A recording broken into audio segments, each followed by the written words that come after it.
कोई ना लवे आ ना मुड़ आख्या भी असी सरैकी भी नहीं असी पोटवारी भी जिस बाबे कोई ना आख्या तुसीं मैं दक्की मनदे हो। अस्सलाम वालेकुम पंजाबियों की हाल है। ब्राओ ब्राओ आफ्ताब इकबाल एक प्रोग्राम शुरू किया सारे रंग पंजाब दे ओहदा जिस असी वेख्या ना प्रोमो वेख्या तो बड़ी खुशी हुई दिल नूं बड़ा चंगा लग्या कि यार कोई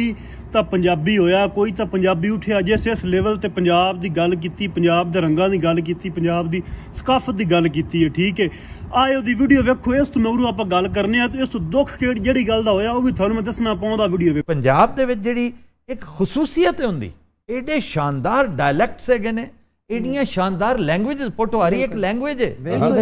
ठीक है सराइकी लैंग्वेज है जंगली लैंग्वेज है जी बिल्कुल और फैसलाबादी डायलैक्ट है प्योर पंजाबी दा बड़ा खूबसूरत डायलैक्ट है। और सुनिया गल इंज कि बड़ी खुशी हुई आएगी बड़ा दिल नूं चाह चढ़िया कि यार इस बंदे पंजाबियत की गल की कोई सैलेब्रिटी इत्थे तक पढ़ के पंजाबियत की गल करता पिया है तो पर दुख इस गल का होया इनू वेख के कि यदा नक सिलम ये बंदा पंजाबी जुबान के जोड़े लहजे आएंगे जटकी आएगा जंगली जिन्होंने आप आने जंगोची आने या सराइकी आएगा जिन्होंने आप मुल्तानी आखने आएंगे या पोटोहारी आएगा उन्होंने वक्रियां जुबाना करता पे यानी कि पंजाबी जुबान तोड़न की गल पे करता तोड़न की साजिश पे करता। सुने जिथे मर्जी वग जा जेड़े मर्जी मारे लसानी तो बंदे कोल बिठा के गल कर ला भी जिस दो बंदे आपस गल करते पे हैं वो भावें मुल्तानी है भावें फैसलाबादी है भावें वो पोटोहार दा है वो बंदा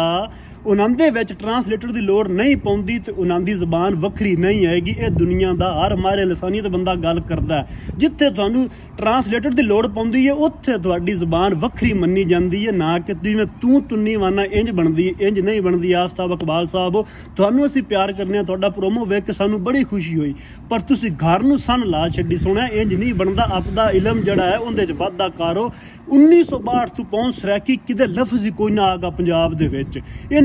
शमाली सिंध च आया ये सिंधी जबान का निक्का जिहा डायलैक्ट है जिहड़ा शमाली सिंध च बोलिया वैंदा उत्थों इहनूं चा के साडे 5 जिलियां ते थोप के ते एक वक्री लसानी बुनियाद ते पंजाब दी वंड मंगण दा शोशा छड्डिया गया। उस तो मगरू हुण तुसां पोटोहारी दा भी उह काम करदे पए होगे ते उस तो मगरू जंगली वेखो जंग फैसलाबाद तो 65 किलोमीटर हैगा साडा रावी बेल्ट हैगा साडू सैयद वाला रावी ननकाना साहब लगदा साडी ये बोली हैगी इत्थों दी है सानू भी तो वक्री जुबान साडी कोई वक्री जुबान नहीं होगी। असी पंजाबी आएंगे असी पंजाबी बनने की कोशिश करने हैं कि तुसी लोग साडे विच वंडियां पाउंदे हो कि तुहानू जिहड़े 4 जी असी सुन लैने आएंगे। आफ्ताब इकबाल साहब तेरे रिक्वेस्ट है कि तेनू 4 जी सुनते ने ते खच्ची ना मारिया कर। जिहड़े पंजाब दे गुरु पीर रहणगे वारिस शाह आएगा बुल्ले शाह आएगा ख्वाजा फरीद आएगा उन्नू असी लोग भी पढ़ने हैं उन्नू मुल्तानी भी पढ़ते हैं उन्नू पोटवारी वाले पढ़ते उच्च शरीफ वाले बाबे नू सारा मुल्क पे पढ़ता। ठीक है मुड़ जे इंज वखरा होवे आ तो मुड़ वो क्यों पढ़ना मुड़ असी क्यों पढ़े मुड़ माझे वाले क्यों पढ़ना मालवे वाले क्यों पढ़ना।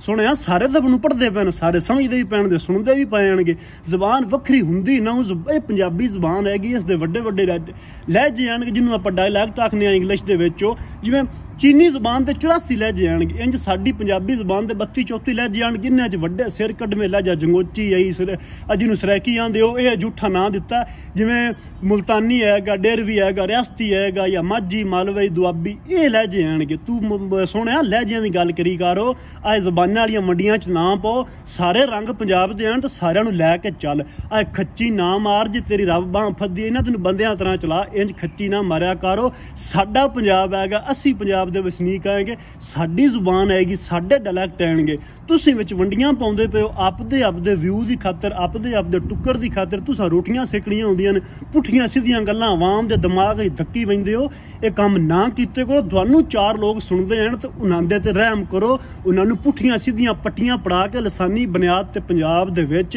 47 तो मगरू एक बारी मुड़ खून खराबा ना करो रब दा ना जे। और अगली गल तुहानूं दसां कि सराइकी जिहड़े करदे पे 1962 तो पहुंच इहदी मैनूं तरीख चा के विखा दे कि तरीख आएगी जिस साल पाकिस्तान बनया हैगा जिस सराइकी 5वीं कौम आएगी या पोटोहारी 5वीं 6वीं कौम आएगी तो जिस साल पाकिस्तान बनया उस साल बाबा जना जिहड़ा हैगा उस स्पीकर ते खलो के आख्या कि असी जिहड़े आएंगे असी पाकिस्तानी आएंगे असी ना पंजाबी ना सिंधी ना बलोची